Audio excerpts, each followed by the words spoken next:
हमें कर्म अकर्म विकर्म की गुह्य गति का गहरा ज्ञान वो शिव बाबा ही देता है।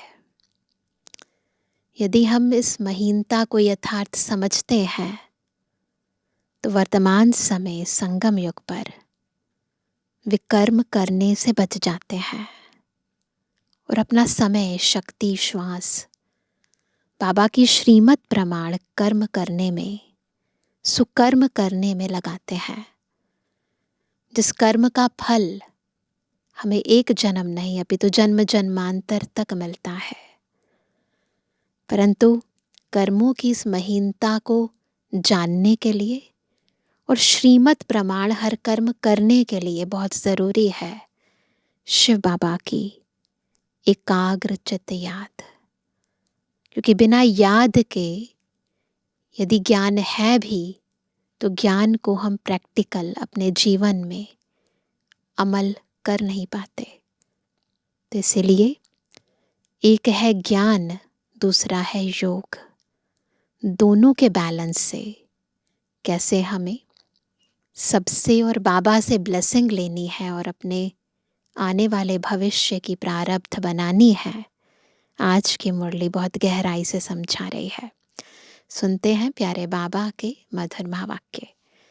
आज है 7 जुलाई 2026। बाबा के मधुर महावाक्य हैं। मीठे बच्चे, तुम्हें नशा होना चाहिए कि हमारा बाबा आया है हमें विश्व का मालिक बनाने। हम उनके सम्मुख बैठे हैं।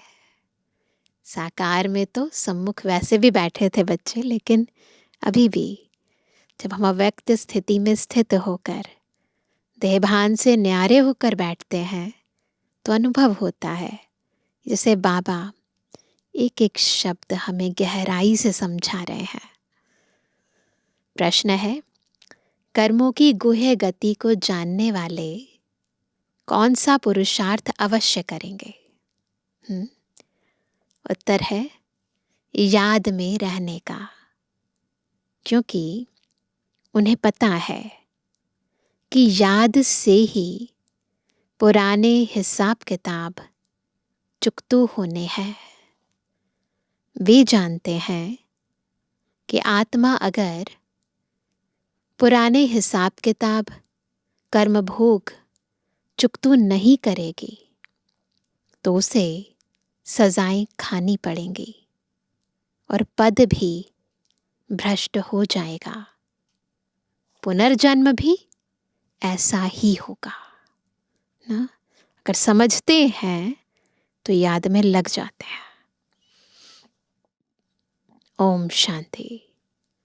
बच्चों को अपार खुशी का पारा चढ़ता है जब देखते हो बाप दादा सम्मुख आए हैं, और यह भी बच्चे जानते हैं कि 5000 वर्ष बाद फिर से शिव बाबा ब्रह्मा तन में आया हुआ है। क्या करने? बच्चों को यह नशा चढ़ा हुआ है। सब बच्चे जानते हैं कि स्वर्ग का मालिक बनाने बाप आया हुआ है, हमको लायक बना रहे हैं। हमको तमु प्रधान से सतो प्रधान बनने की युक्तियां बार बार बता रहे हैं। युक्ति है बहुत सहज, बिल्कुल सहज याद बच्चों को सिखलाते हैं। अज्ञान काल में बाप को बच्चा होता है तो समझते हैं हमारा वारिस पैदा हुआ। तुम जानते हो इस समय बाप आकर हम बच्चों को एडॉप्ट करते हैं। यूं तो तुम सब शिव बाबा के बच्चे हो, परंतु बाबा अपना कैसे बनाए जो हमको सुना सके और हम उनसे सुन सके।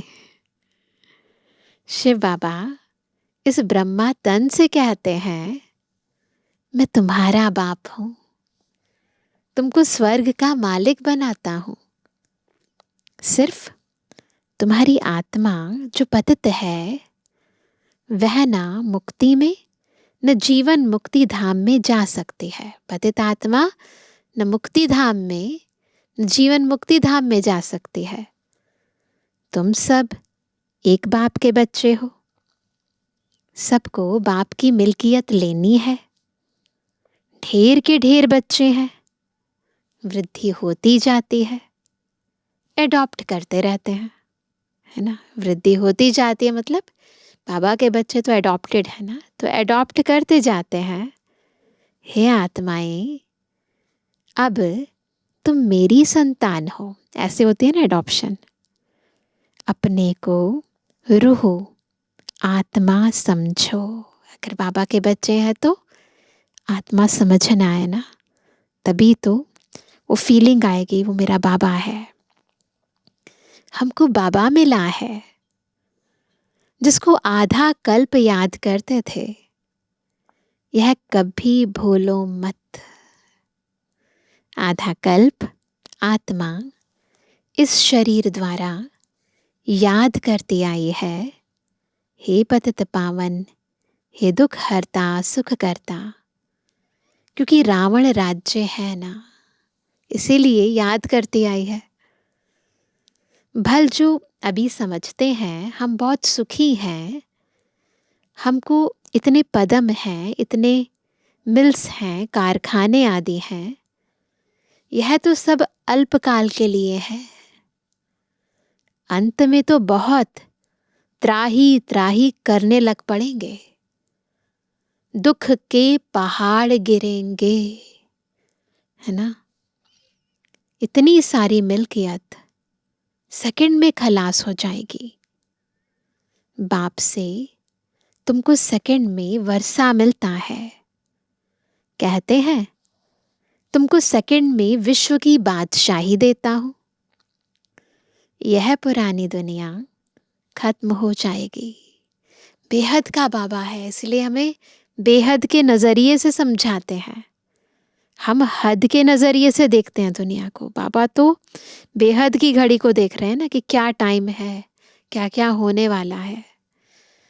लड़ाइयाँ लगेंगी, नेचुरल कैलेमिटीज होंगी, सफाई तो चाहिए ना। किस लिए होंगी ये सब कुछ? सफाई के लिए। तुम्हारी आत्मा भी अब पवित्र बन रही है। यहाँ भी सफाई हो रही है, अंदर बाहर भी तो सफाई चाहिए, तभी तो स्वच्छ दुनिया, पवित्र दुनिया आएगी। बाप दादा दोनों समझ सकते हैं बच्चे कितनी मेहनत करते हैं, है ना। मेहनत है एक जन्म की, वो भी पूरा नहीं, और प्रारब्ध है जन्म जन्मांतर की, तो मेहनत तो करनी है ना। बाप से वर्षा पाने की मेहनत बिल्कुल थोड़ी देते हैं। अपने को आत्मा समझ बाप को याद करो, यही मेहनत है। वह रूहानी बाप है निराकार। हम आत्माएं उनको बुलाते हैं ना। बाप कहते हैं तुम्हारी आत्मा जो पतित है वह पावन कैसे बने। पतित पावन तो एक बाप है ना। पानी की नदी पतित पावनी है तो झट से जाए गोता खाकर चले आना चाहिए ना। अगर पानी की नदी गंगा जमुना आदि पतित पावनी है तो बाबा कहते तो झट से जाए गोता खाकर चले आना चाहिए। गंगा स्नान बहुत करते हैं, फिर भी पतित क्यों? फिर भी तो बुलाते हैं ना पतित पावन को। रात दिन यही धुन लगाते रहते हैं, पतित पावन सीताराम। अर्थात सब जो भक्तियां हैं अथवा सीताएं हैं, सबका रक्षक एक राम परमपिता परमात्मा है। पतित पावन पतियों का पति वही है। वह जब आए तब आकर पावन बनाए। तो अब बाप कहते हैं, मेरी श्रीमत पर तुमको चलना है और किसकी मत पर ना चलो। वह तो समझते हैं भक्ति से भगवान मिलेगा, जबकि भक्ति से भगवान मिलेगा तो ऐसे क्यों कहते कि भक्तों की रक्षा करने आएगा। भक्तों पर क्या आपदा पड़ी है जो रक्षा करेगा।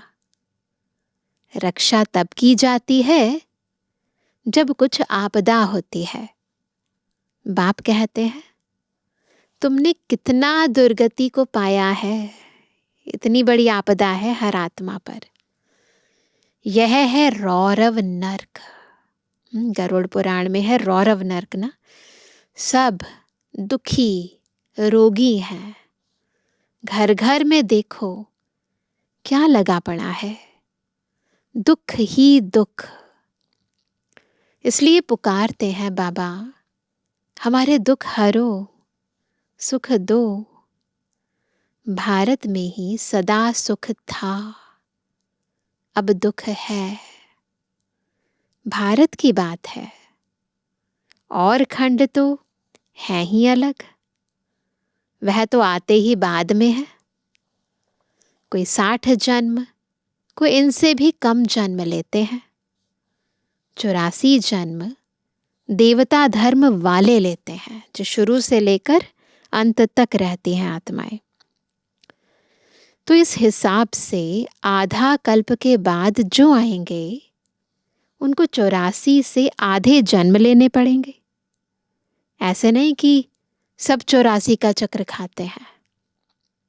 मनुष्यों को तो जो आता है सो बोल देते हैं।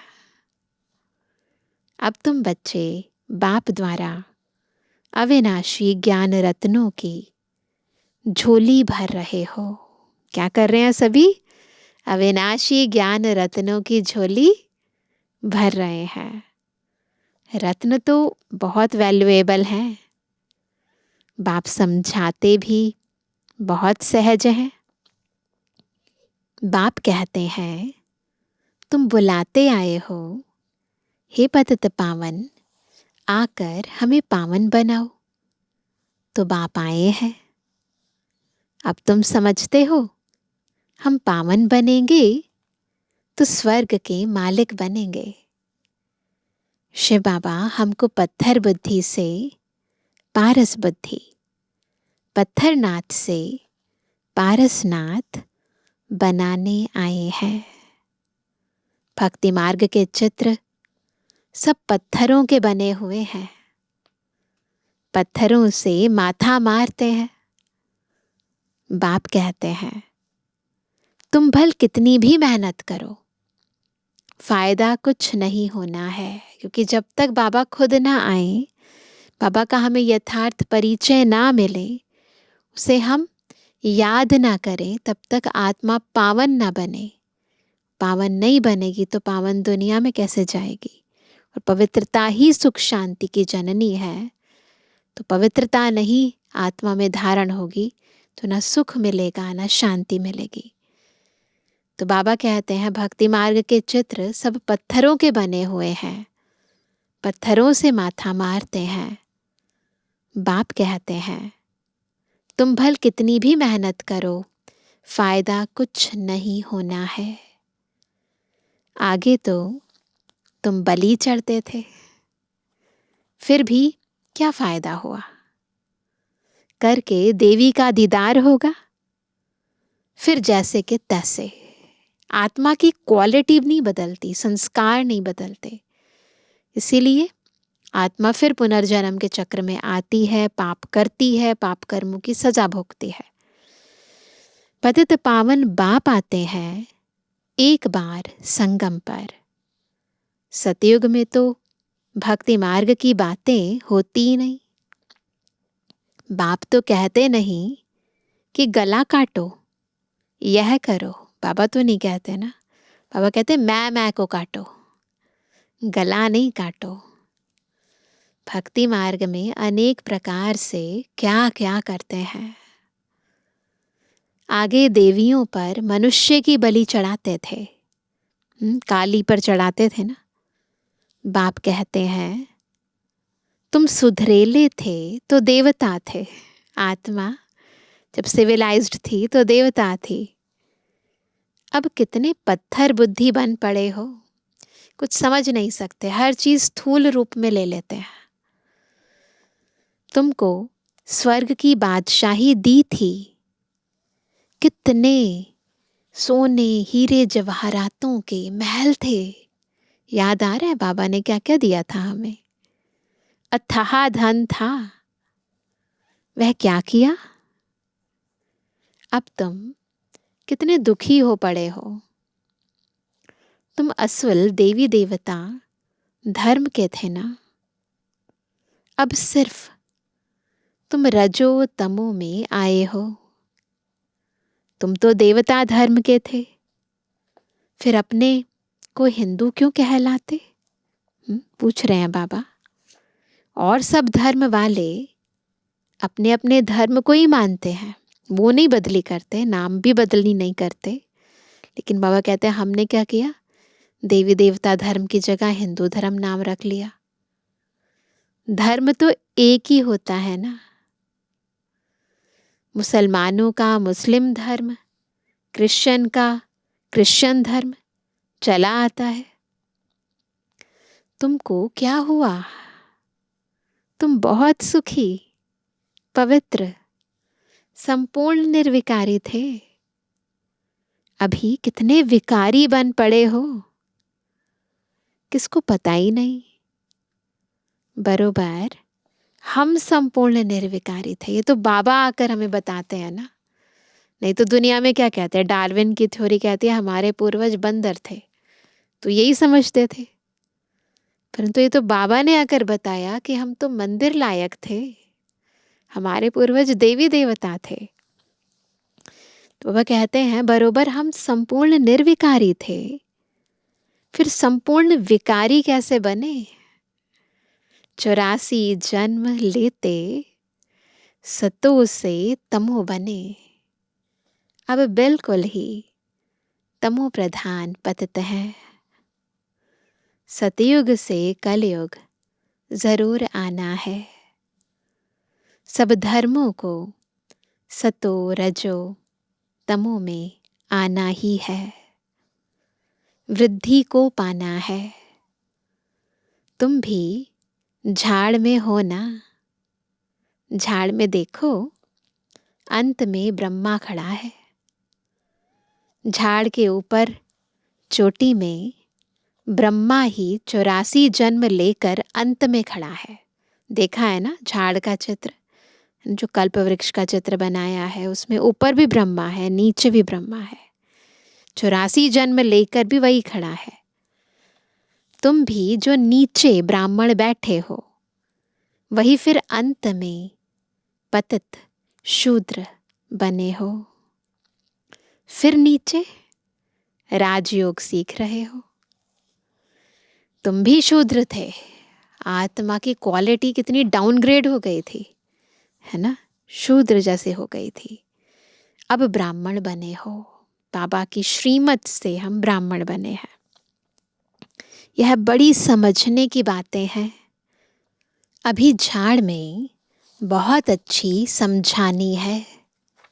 अभी तुम राजयोग की तपस्या कर रहे हो, तुम्हारा ही यादगार खड़ा है, यह चैतन्य दिलवाड़ा मंदिर। वह जड़ सतयुग में यह नहीं था न, दिखाते हैं ना दिलवाड़ा टेम्पल में भी नीचे तपस्या कर रहे हैं, ऊपर राजाई है। इस समय तुम अपना यादगार देखते हो, तुम प्रैक्टिकल में सच्चे सच्चे दिलवाड़ा मंदिर में चैतन्य में बैठे हो। मधुबन है हमारा चैतन्य दिलवाड़ा मंदिर।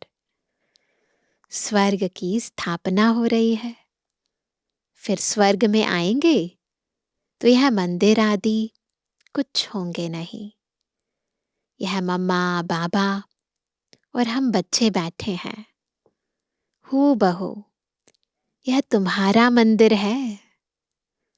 नाम ही रखा है, चैतन्य दिलवाड़ा मंदिर का क्या नाम है? नाम ही रखा है मधुबन चैतन्य दिलवाड़ा मंदिर। फिर जब भक्ति मार्ग शुरू होगा तो फिर यह मंदिर बनाएंगे। बाप ने तुमको बहुत धनवान बनाया था, तो तुम ही फिर उनका मंदिर बनाते हो। शिव का मंदिर एक नहीं बनाते हैं, सब बनाते हैं, यथा योग्य यथा शक्ति। केवल एक राजा विक्रमादित्य ने नहीं बनाया, अभी तो बहुत सारे राजाएं बनाते हैं। तुम जानते हो हम पूज्य थे, फिर द्वापर में पुजारी बने हैं। शिव बाबा जो इतना साहूकार बनाते हैं, भक्ति में फिर तुम ही उनका मंदिर बनाएंगे। इन बातों को अभी तुम ही जानते हो, तो अब पुरुषार्थ कर फिर राजाओं का राजा बनना चाहिए। सतयुग में कहा जाता है महाराजाएं, त्रेता में कहा जाता है राजा। क्योंकि पवित्र है ना, वो राजाओं के भी राजा हैं। वो राजाएं भी उनको पूजते हैं, तो इसलिए वो महाराजा है। फिर दुनिया पतित बनती है, तो महाराजाएं भी पतित, राजाएं भी पतित होते हैं। वह निर्विकारी महाराजाओं का मंदिर बनाकर पूजते हैं। जो पतित राजाएं हैं वो निर्विकारी महाराजाओं के मंदिर बनाकर पूजते हैं। श्री कृष्ण जी के, श्री राम जी के। पहले पहले शिव का मंदिर बनाते हैं, फिर देवताओं का बनाते, खुद ही मंदिर बनाकर पूजते हैं। 84 जन्म तो भोगते हैं ना। आधा कल्प तुम पूज्य, फिर आधा कल्प पुजारी बनते हो। ये बहुत वंडरफुल ड्रामा की विडंबना है। आधा कल्प हम खुद ही पूज्य बनते हैं, फिर अपनी ही जड़ मूर्तियों की पूजा करते हैं। मनुष्य फिर समझते हैं भगवान आपे ही पूज्य, आपे ही पुजारी है। सब कुछ आपे ही देते हैं, आपे ही छीन लेते हैं। अच्छा, जबकि उसने दिया और लिया, फिर तुमको क्यों चिंता लगती है? जिसका था उसको लौटा दिया, फिर चिंता थोड़ी ना होनी चाहिए। तुम तो ट्रस्टी हो गए ना, तो चिंता क्यों लगती है? जब अमानत में खयानत करते हैं, उसकी चीज को अपना मान लेते हैं। पापा कहते तुम तो ट्रस्टी हो गए, फिर रोने की क्या दरकार है? बाप बैठ आत्माओं को समझाते हैं। अब तुम आत्म अभिमानी बनते हो नंबरवार। कोई तो बिल्कुल बाप को याद करते ही नहीं है। कंप्लेंट है बाबा की। देही अभिमानी रहते ही नहीं है। यहाँ कितना समझाया जाता है, अरे तुम आत्मा हो, परमात्मा तुमको पढ़ाते हैं। आत्मा में ही संस्कार रहते हैं। आत्मा ही बैरिस्टर आदि बनती है। आत्मा मैजिस्ट्रेट बनती है। कल क्या बनेंगे? अगर आत्मा बाप को अच्छी रीति याद करती रहेगी तो क्या बनेंगे? तो फिर अमरलोक में जाकर जन्म लेगी। अगर चाहते हैं मृत्यु लोक में दोबारा जन्म नहीं लेना, तो क्या करना है? बाबा को अच्छे से याद करना है। मृत्यु लोक में फिर दूसरा जन्म नहीं लेंगे। अगर कुछ हिसाब किताब रहा हुआ होगा तो सजा खानी पड़ेगी। कर्म भोग भोग कर चुकतुक करना होगा, फिर पद ऊंच नहीं मिलेगा। यह कर्मों की गुह्य गति बाप बच्चों को ही बैठ समझाते हैं। यह भी बच्चे जानते हैं, सतयुग है सतो प्रधान। हर चीज वहां सतो प्रधान होती है। कहते हैं कृष्ण गऊ संभालते थे, ऐसे बताते हैं ना। राजाएं गऊ संभालते हैं क्या? पॉसिबल ही नहीं है। ऐसी बात तो हो नहीं सकती। यह दिखाते हैं सतयुग में गौएं भी बड़ी फर्स्ट क्लास होती हैं। उनको कामधेनु कहा जाता है। जगत अम्बा सरस्वती भी कामधेनु है, सबकी कामनाएं पूर्ण करने वाली है ना। 21 जन्म लिए सबकी मनोकामनाएं पूरी करती है। जो बाबा ज्ञान देते हैं ना हमें, और फिर ये ज्ञान मम्मा ने भी तो यही ज्ञान दिया। इस ज्ञान को जितना हम चारों तरफ फैलाते हैं, वितरण करते हैं, उतना हम भी कामधेनु बन जाते हैं। क्योंकि ये ज्ञान ही है जो मनुष्य आत्मा की सर्व कामनाएं पूर्ण करता है। इस ज्ञान के आधार से आत्माओं को सर्व प्राप्तियां होती हैं। बाबा को याद करने से, ईश्वरीय ज्ञान धारण करने से आत्मा इतनी शक्तिशाली बन जाती है कि उसको स्वराज्य और विश्वराज्य मिल जाता है। तो इसलिए बाबा कहते हैं कि मम्मा भी कामधेनु, उसे भी सरस्वती कहते हैं, ज्ञान की देवी है। तो वो भी 21 जन्म के लिए सबकी मनोकामनाएं पूरी करती है। तुम भी कामधेनु हो, ज्ञान देते हैं ना सभी को। वही नाम फिर गऊ पर रख दिया है जो बहुत दूध देती है। राजाओं के घर में बड़ी फर्स्ट क्लास गायें होती हैं, जबकि यहाँ भी राजाओं के पास ऐसी अच्छी अच्छी हैं। बाबा के टाइम पर भी तो राजाएं होते थे ना।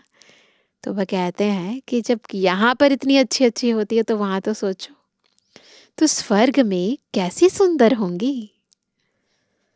वहाँ कोई बांस यानी बदबू आदि बिल्कुल नहीं होती है, गोबर आदि की बदबू नहीं होती है वहाँ। अब बाप बच्चों को कहते हैं कि मैं आया हूँ, तुमको गुलगुल बनाकर साथ ले जाऊंगा। मुझे बुलाते ही हैं, हे पतित पावन आओ, पतित दुनिया पतित शरीर में आओ। यह है पतित, वह है पावन फरिश्ता। भेंट दिखलाते हैं, तुम भी पतित से ऐसा पावन फरिश्ता बनेंगे। साकार बाबा के टाइम पर संदेशी जाती थी, ऊपर देख कर आती थी पावन ब्रह्मा बाबा को। फिर बाबा पूछते थे उसमें और मुझ में कितना अंतर है। बाबा अपने पुरुषार्थी गति को ऐसे तीव्र करते थे। तो उस समय बाबा बताते हैं, शिव बाबा ने पहले से ही बता दिया था कि तुम भी पतित से ऐसा पावन फरिश्ता बनेंगे। लक्ष्य दिखा दिया था। सतयुगी देवताओं को डेटी कहते हैं। सूक्ष्म वतन वासी है फरिश्ते, वो अलग है। एंजल अलग है, डेटी अलग है। अब तुम फरिश्ते पवित्र बनते हो। बाप कितनी सहज शिक्षा देते हैं। यहाँ जब आते हैं तो कोई भी बाहर वाले मित्र संबंधी, घर घाट, धंधा धोरी आदि याद नहीं करना है। बाबा के टाइम पर तो मोबाइल नहीं होते थे, अभी तो ऐसे कनेक्टेड रहते हैं, फिर याद न चाहते हुए फिर आ जाती है। इसलिए जब यहाँ पर आते हैं, मधुबन में आते हैं तपस्या करने, तो बिल्कुल अपने आप को कट कर लेना चाहिए। बाप के सम्मुख आए हो ना, यहाँ आए ही हो योग की कमाई करने, तो इसमें लग जाना चाहिए, है ना। अच्छा मीठे किसी के लिए जन्मवानी बच्चों पे जुड़वानी बाप दादा का दिल जान सको प्रेम से नंबरवार प्रसाद अनुसार यादगार बनवानी। रूहानी बच्चों की, रूहानी बाप दादा को गुड मॉर्निंग, नमस्ते नमस्ते नमस्ते। धारणा के लिए मुख्य सार है, पहला, सजाओं से मुक्त होने के लिए पुराने सब हिसाब किताब योग बल से चुकतो करने हैं। ट्रस्टी होकर सब कुछ संभालना है। किसी भी बात की चिंता नहीं करनी है। आत्म अभिमानी बनना है। दूसरा, यह कमाई का समय है। इसमें घर घाट धंधा धोरी आदि याद नहीं करना है। फरिश्ता बनने के लिए एक बाप की याद में रहने का पूरा पूरा पुरुषार्थ करना है। वरदान है, याद की सर्च लाइट द्वारा वायुमंडल बनाने वाले विजयी रत्न भव। याद की सर्च लाइट द्वारा वायुमंडल बनाने वाले विजयी रत्न भव। सर्विसेबल आत्माओं के मस्तक पर विजय का तिलक लगा हुआ है ही, ये पक्का है। जो सर्विसेबल आत्माएं हैं उनके मस्तक पर विजय का तिलक लगा हुआ है ही। लेकिन जिस स्थान की सर्विस करनी है उस स्थान पर पहले से ही सर्च लाइट की रोशनी डालनी चाहिए।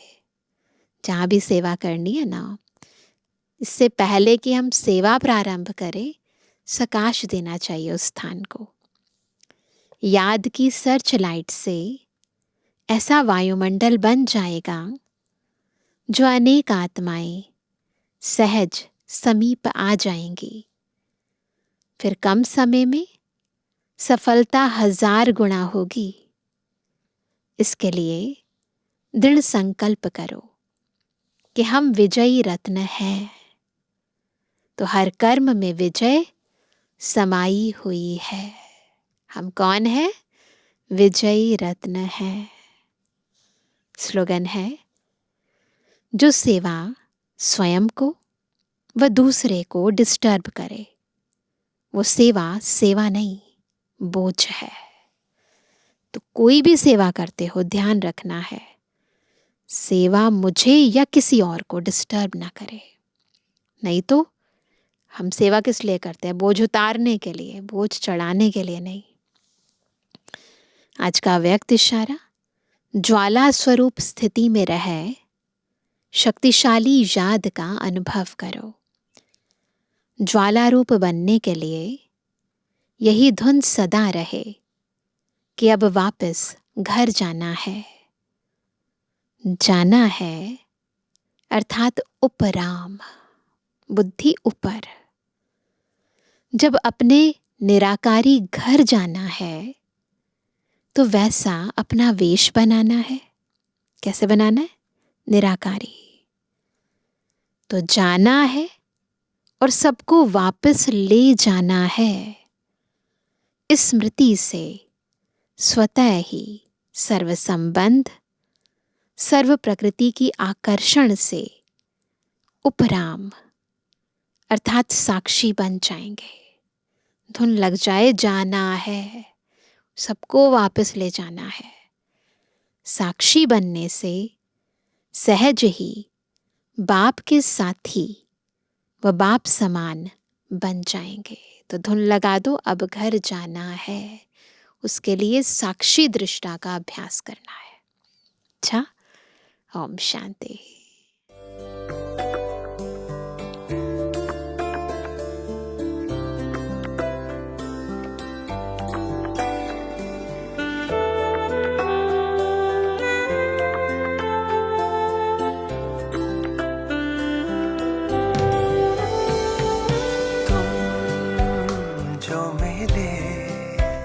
जिंदगी मिल गई, तुम जो मिले जिंदगी मिल गई। खो गई थी कहीं वो हंसी मिल गई, तुम जो मिले जिंदगी मिल गई।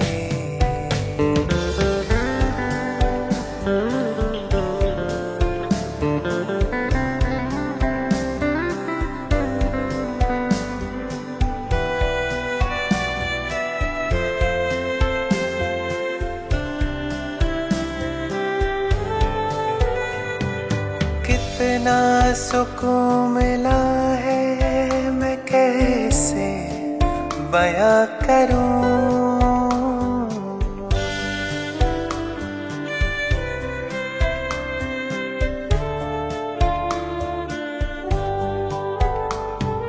कितना सुकून मिला है मैं कैसे बयां करूं। धड़कन में तू समाया है कैसे जुदा करूं, धड़कन में तू समाया है कैसे जुदा करूं। तुमसे मिली है जन्नत अब क्या दुआ करूं, मांगो और क्या हर खुशी मिल गई, हर खुशी मिल गई, जिंदगी मिल गई।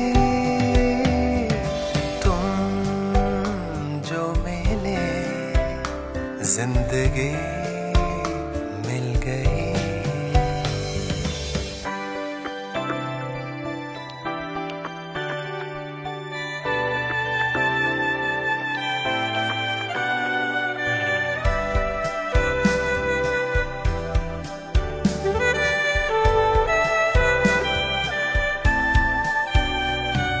ख्वाबों का शहर ही तेरे नाम कर दिया,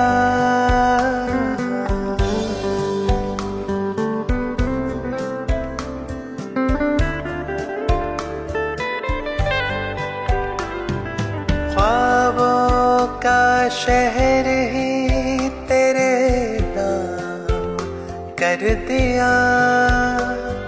सांसों का काफिला भी तेरे नाम कर दिया,